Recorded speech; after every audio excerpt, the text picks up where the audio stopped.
বন্ধুরা, বাঁকুড়াবাসীর জন্য সুখবর। বিশেষত পাত্রসায়র, সোনামুখী ও ইন্দাসের মানুষজন এখন সরাসরি কলকাতায় আসার সুযোগ পাবে। কলকাতা আসতে বাঁকুড়া নয়তো দুর্গাপুর আসতে হতো, সময় লাগে প্রায় 4.5 ঘন্টা।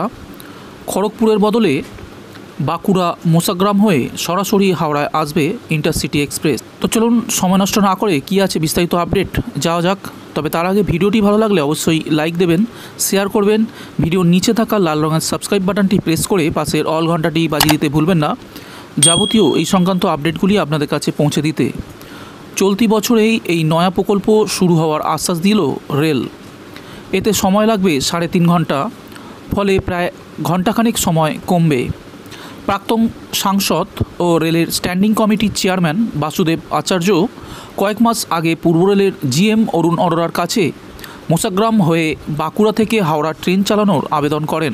বাসুদেব আচার্য জানান, একটি ট্রেন চালানোর আশ্বাস দিয়ে চিঠি দিয়েছেন জিএম।